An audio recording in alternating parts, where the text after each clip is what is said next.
Sziasztok! Madarász Márta vagyok, PM vagyok a Prezinél, és a következőkben arról fogok nektek beszélni, hogy amikor nem egy appet fejlesztetek csak, hanem úgy adtok ki egy alkalmazást, hogy az egy multiplatform stratégia része, tehát van már egy weboldal, és amellé egy mobil élményt szeretnétek biztosítani, vagy van egy termék, egy szoftver, ami mellé kiadtok egy alkalmazást, akkor ezekre a dolgokra érdemes figyelnetek.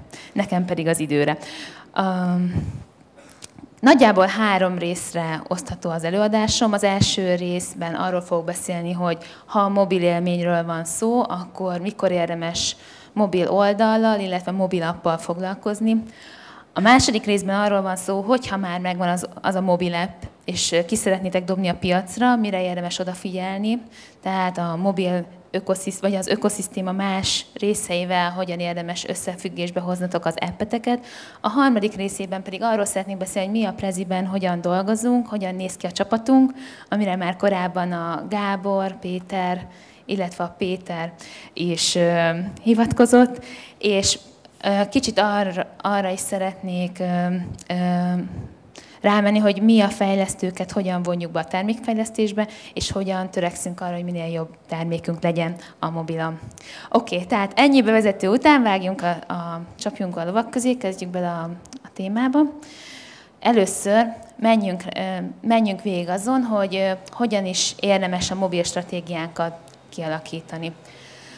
Legtöbbször, a legtöbb cégnél úgy alakul ki a mobil app, vagy a mobil weboldal iránti igény, hogy egy analitikai program, mondjuk a Google Analytics segítségével észreveszi az, aki ezzel foglalkozik, hogy egy meglehetősen nagy mértékű forgalom most már a mobilról érkezik. Ebben a pillanatban elgondolkozik azon a cég, hogy oké, tök jó, hogy van ez a forgalom, de ezt valahogy nekünk le kellene képeznünk bevételi számokra is, tehát ahhoz, hogy ezt elérjük, valamilyen mobilos megjelenést kell biztosítanunk magunknak.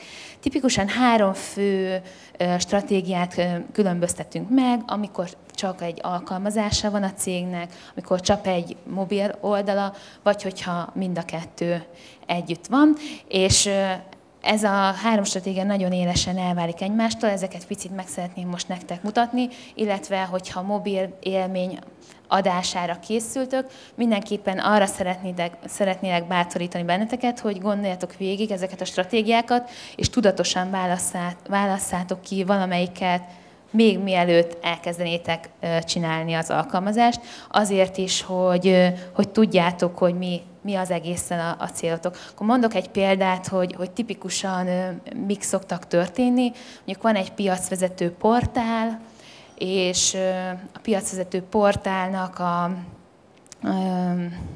az ügyvezetője olvassa, hogy egyre több alkalmazást használnak az emberek, ezért legyen nekünk is egy alkalmazásunk. Mielőtt viszont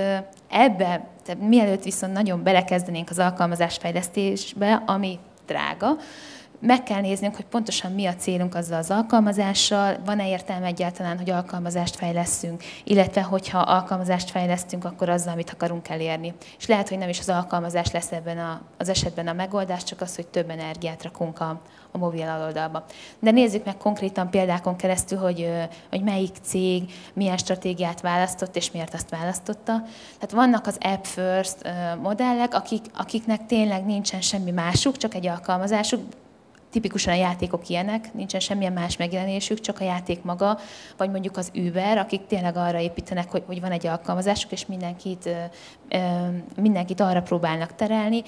Ezek a app first típusú üzleti modellek azt várják el, hogy a felhasználó nagyon gyakran naponta, hetente többször elővegye, használja, mert ekkor van, és illetve nem csak, hogy használják, hanem olyan dolgokat szeretnének beleépíteni az alkalmazásba, ami a telefonnak a sajátosságait kihasználja, mondjuk egy GPS funkció, egy offline funkció, amit esetleg egy mobil aloldal nem tud adni.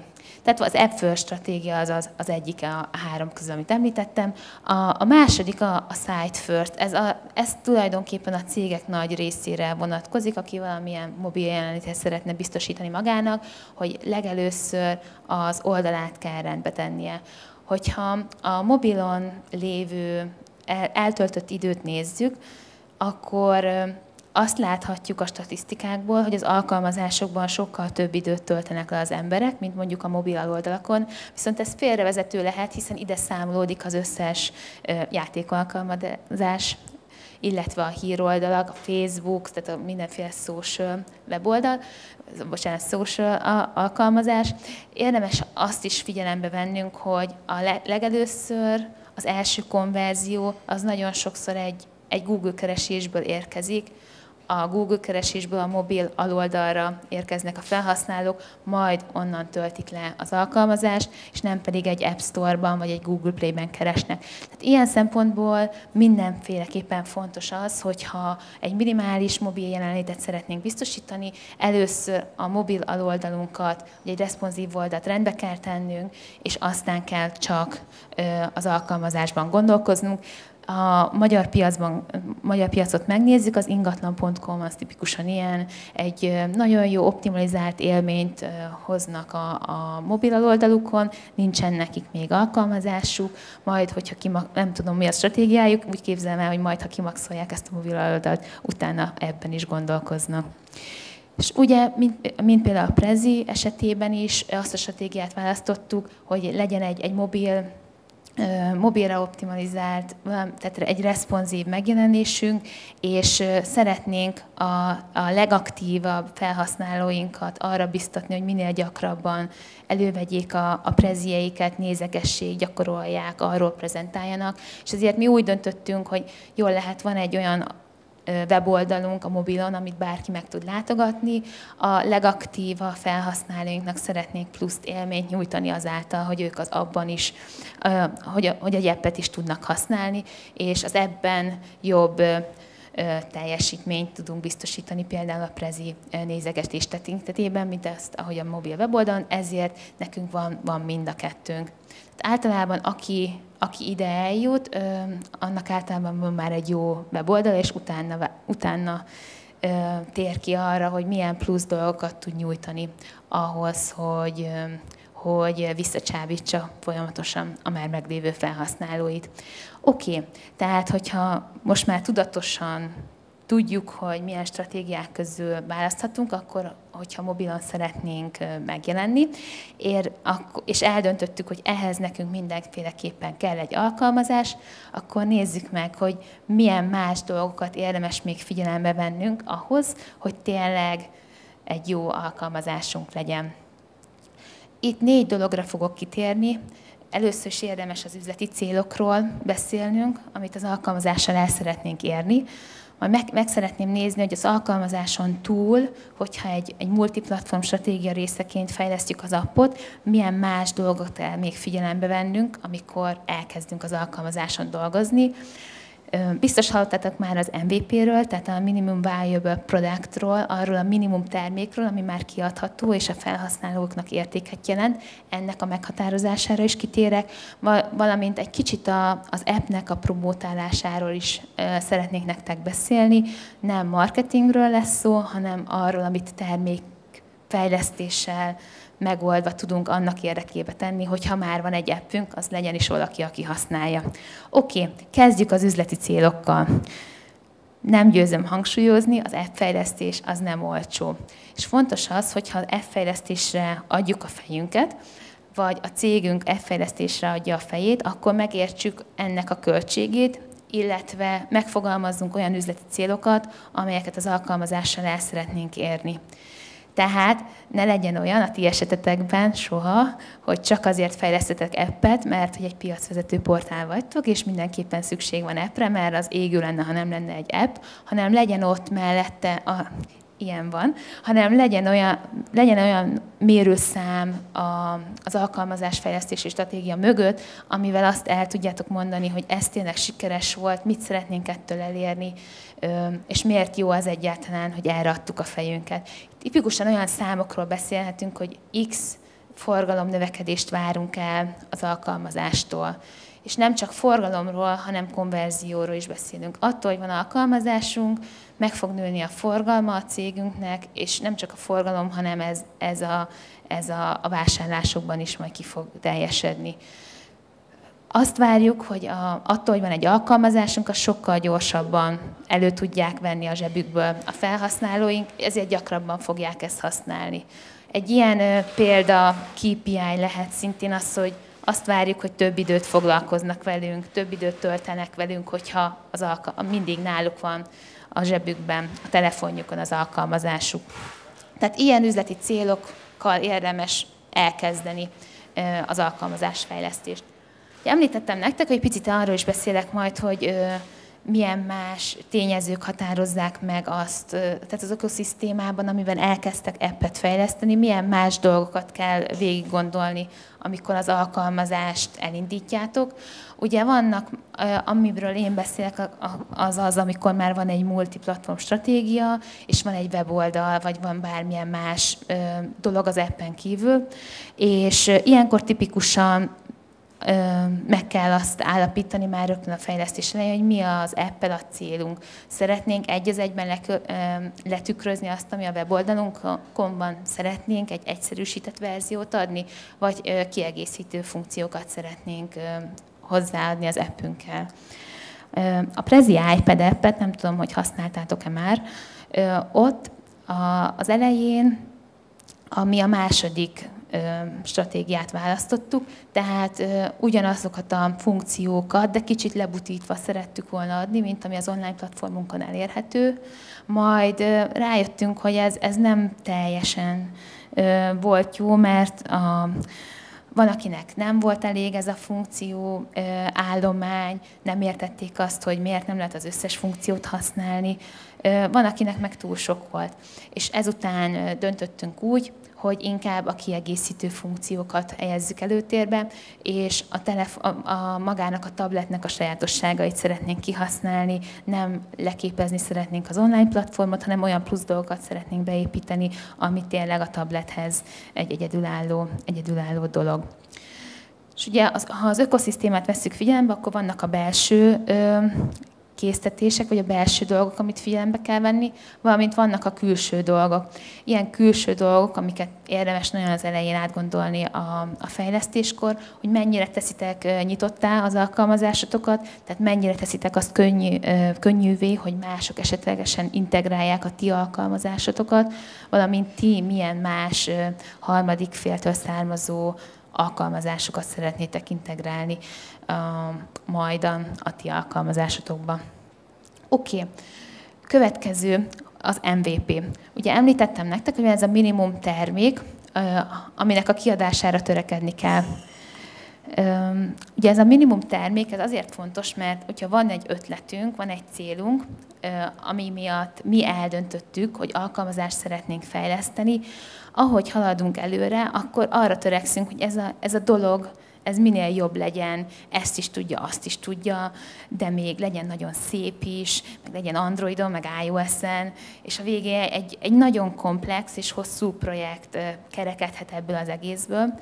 És ezért arra biztatnálak benneteket, hogyha appet fejlesztetek, akkor próbáljátok meg a legelső szkópotokat annyira leszűkíteni, hogy meg tudjátok találni azt a legelső icipici dolgot, ami már lehetővé teszi számotokra, hogy tanuljatok abból, hogyha azt kiadjátok.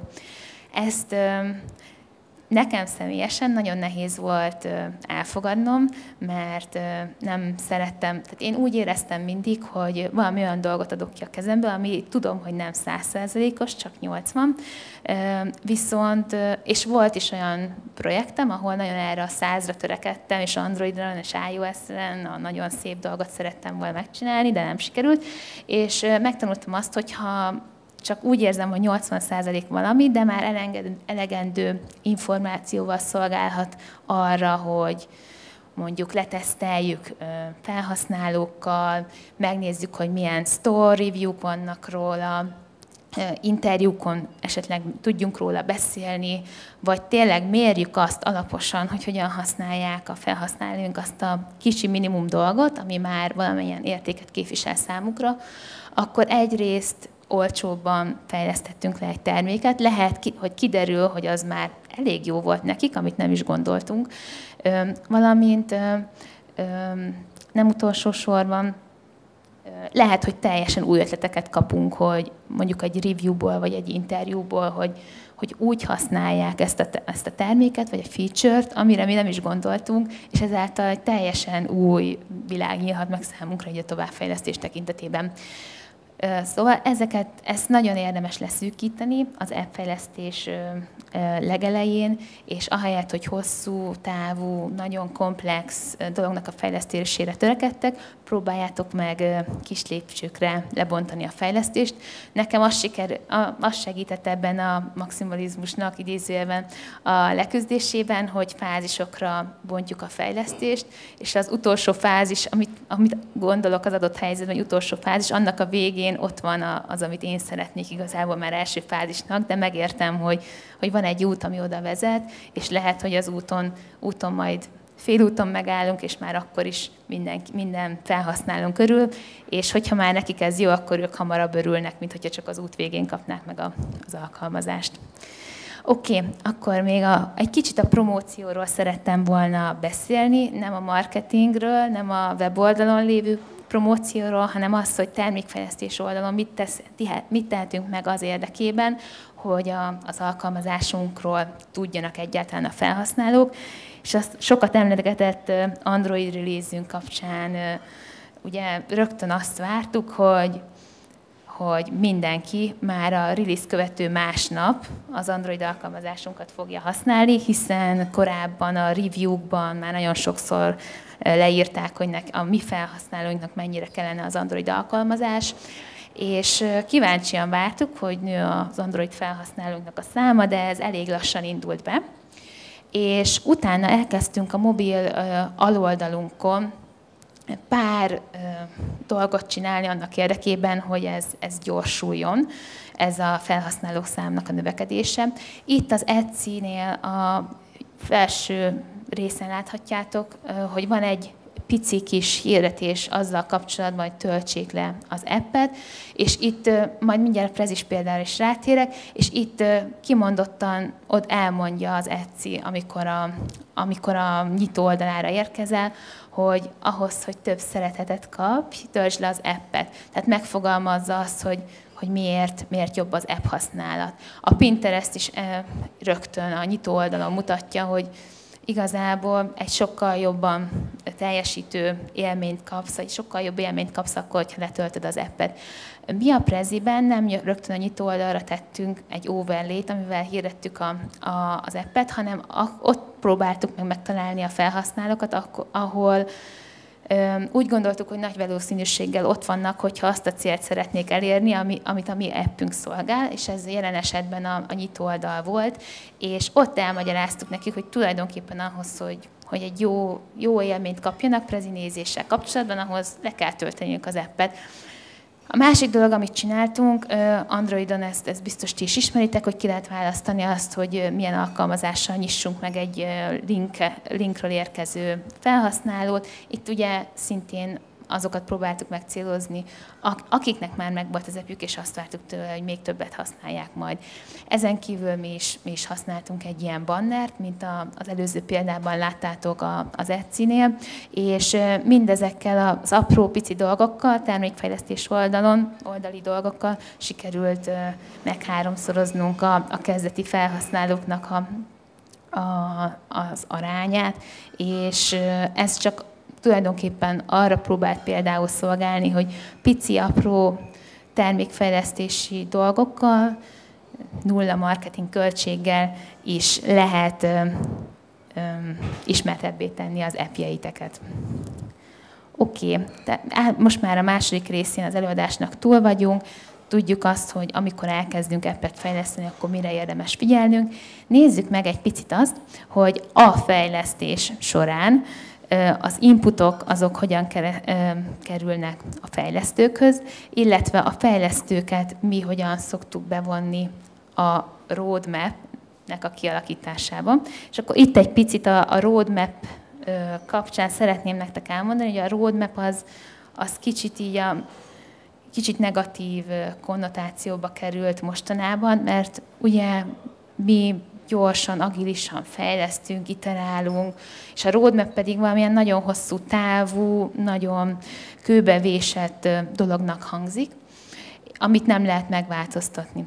És a roadmap helyett én az idea backlogot szoktam használni, és ezt azért is szeretem, mert a roadmap az úgy hangzik, mint amit egy PM azt kitalál, és akkor az úgy lesz egy hosszú időn keresztül. Az idea backlog pedig egy olyan dolog, amihez bárki a csapatból hozzá tud járulni, a fejlesztők is hozzá tudnak járulni, és ezáltal egy ilyen közösségi érzetet is kell, illetve nyitottá teszi azt, hogy mindenkinek lehet jó ötlete a csapatban, amit aztán meg tudunk valósítani, és jobb ötletük is lehet, mint a PM-nek, az igazi innovációk pedig ebből is származhatnak. Tehát, hogyha a roadmap szót halljátok, akkor mindenképpen tisztázzátok a PM-etekkel, vagy azzal, aki a roadmap-et megszabta nektek, hogy ti ehhez, mint fejlesztők, hogyan tudtok hozzáadni, illetve mit jelent számukra ez a roadmap.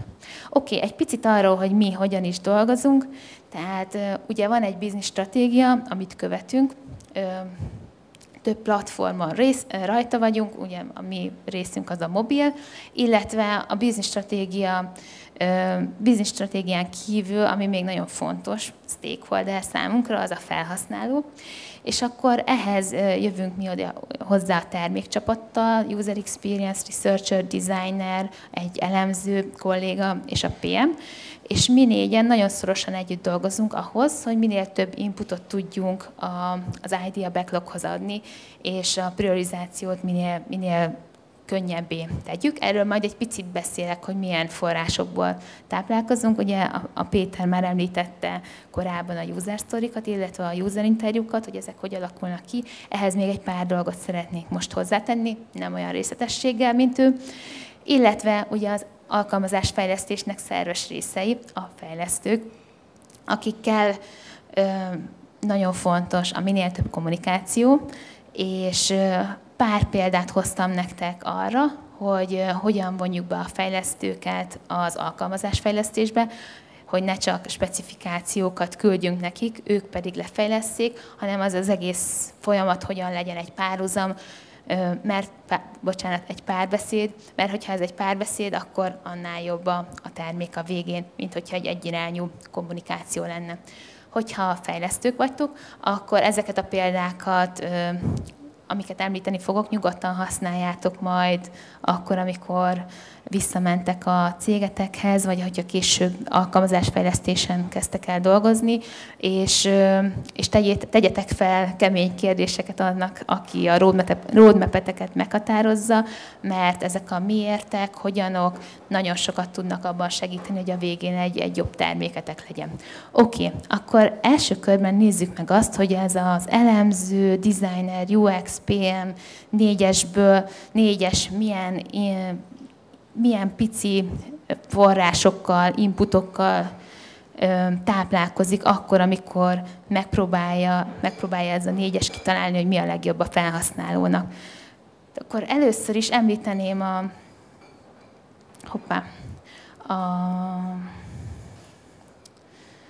ugye itt rögtön látjátok a UX nagyon nagy szerepet játszik a user interjúkon és a user research-ön túl, abban, hogy a fórumot nézegeti, ahol esetlegesen a ti termékeitekről visszajelzést adnak, nézegeti azokat a bejövő ügyfélszolgálati tiketeket, amin a felhasználóknak problémák vannak, valamint az App Store, Google Play-ben, a review-kból megpróbálja nem feltétlen azt kiolvasni, amit a user kér, hanem hogy mi van mögötte, milyen sztori van mögötte, milyen use case van mögötte, amit ő szeretne. A designer azon kívül, hogy nagyon szorosan együtt dolgozik a user experience researcherrel, folyamatosan figyeli azt, hogy a különböző OS update-ek a telefonokon milyen új lehetőségeket nyitnak meg, amikre eddig nem gondoltunk, valamint a designer nagyon szorosan követi azt is, hogy a termék többi részének, egy webes felületnek hogyan alakulnak a dolgai, milyen új feature-ök vannak, amit esetleg aztán mobilizálnunk kell később. Az elemző egy nagyon szerves része a csapatnak, mert egyrészt ő az, aki felel azért, hogy mindent mérjünk, valamint monitorolja azt, hogy mit csinálnak, és elemzi azt, hogy mit csinálnak a már meglévő felhasználóink, valamint amikor release-elünk valamit, egy új feature-t, ő az, aki kielemzi, hogy ez a feature hogy teljesített. Ugye tipikusan ez egy AB teszt, vagy egy x% release, amiről beszélünk, és az alapján az ő segítségével eldöntjük, hogy tényleg ez hasznos volt a felhasználók számára, vagy nem. A PM pedig figyeli a versenytársakat, az iparági változásokat, és megpróbálja azt az egész input rendszert valamilyen olyan formába hozni, hogy priorizálható legyen. Tehát ennyit az inputokról, így nagyon, nagyon gyorsan, és ami nagyon érdekes szerintem, és amiről még picit beszélni szerettem volna nektek, az az, hogy hogyan vonjuk be a fejlesztőket ebbe az egész idea backlognak a kialakításába. Van egy olyan dolog, amit az elemző kollégám talált ki, és nekem nagyon tetszett, és ez arról szól, hogy megnézzük azt minden héten, hogy random userek hogyan használták az alkalmazásunkat. És ugye ennek az előfeltétele az, hogy az interakciókat, amik történnek az alkalmazásban, azt logolnunk kell. Itt nem tudom, nem nagyon látszódik az ábrán, de itt az oszlopok nagyjából úgy néznek ki, hogy mikor, mit csinált a felhasználó, pontosan milyen interakciót végzett a kezével, milyen 3G-n volt, vagy Wi-Fi-n volt, milyen prezit nézegetett, honnan jött magára a prezi oldalra.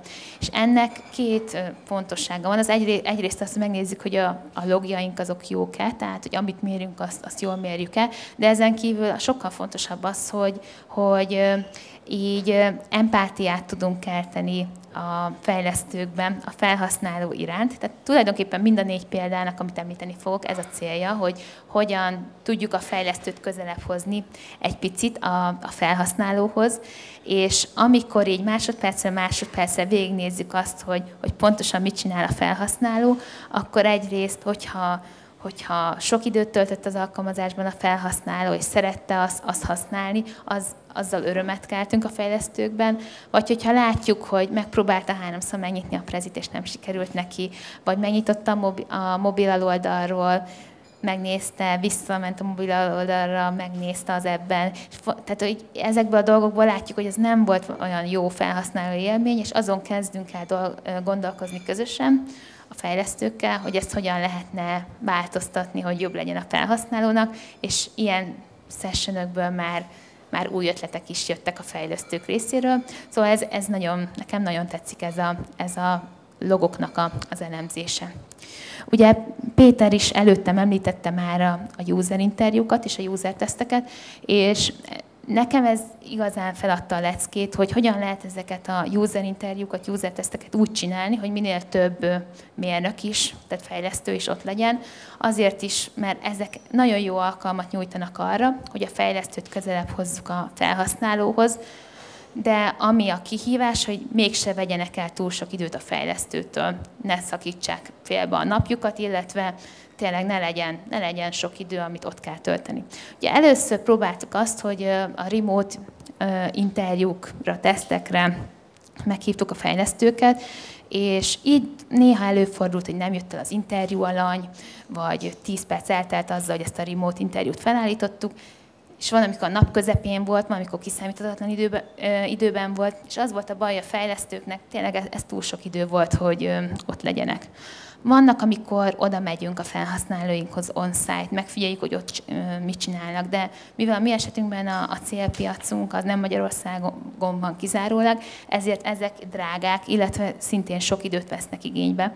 Ezért is próbáltuk azt, hogy akkor ilyen interjú viewing partikat csináltunk, ahol összeültünk a fejlesztőkkel, és megnéztük az előző hétnek az interjúit, viszont ezzel szintén az volt a baj, hogy túl sok időt vett igénybe, és ami nekünk legjobban bevált, az az, hogy egy rögzített, tömörített felvételt adtunk csak egy-egy user interjúról, az, ami a legérdekesebb volt az adott feature fejlesztése szempontjából, és nem csak magát a kis videót mellékeltük, hanem mellé odaraktuk a prototípust is, amit teszteltünk, és a legfontosabb tanulságokat is mellé írtuk, és ez azért is működött nagyon jól, mert ez bármikor vissza tudták nézni a fejlesztők, nem kellett egy fix időponthoz ragaszkodniuk, amikor éppen volt rá idejük, megnézték, illetve újra is meg tudták nézni ezeket, amikor kellett, és tényleg csak egy pár percet töltöttek vele, ahelyett, hogy órákat töltöttek volna az user interjúkon.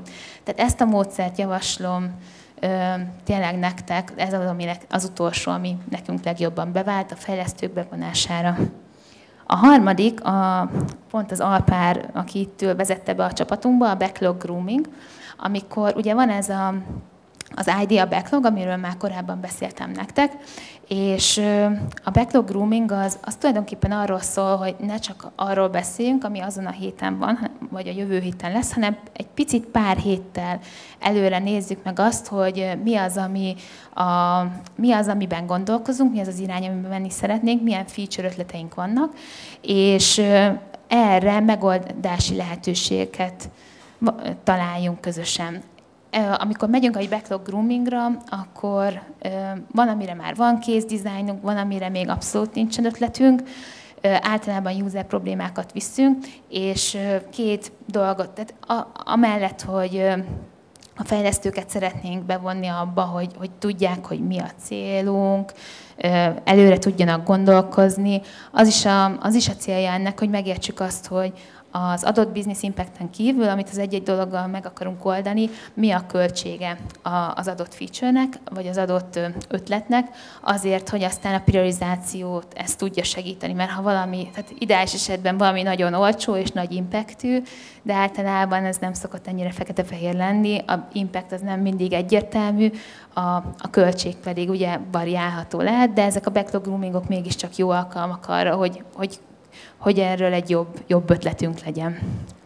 Az utolsó dolog, ami szerintem még egy jó eszköz arra, hogy a fejlesztőket, illetve a UX, design, data, PM-et közelebb hozzuk egymáshoz, az a tervezés, a közös tervezés, tehát ahelyett, hogy a PM eltervezi egymaga, vagy mondjuk egy tech leaddel, hogy mi fog történni az elkövetkezendő 2-3 hónapban, ha az egész csapatot bevonjuk, vesszük az idea backlogot, meg hozzácsapjuk még a technikai kezdeményezéseket is, akkor egy olyan terv tud születni, ami tényleg az egész csapat részt vesz a tervezésben, és az egész csapat úgymond committál hozzá, és aztán annak azzal együtt, hogy mindenki ott van, sokkal eredményesebb tud lenni az, hogy elköteleződnek a fejlesztők is a projekt iránt, és aztán majd ezt a 2-3 hónapos tervet könnyebb lesz 1-2 hetes sprintekre lebontani.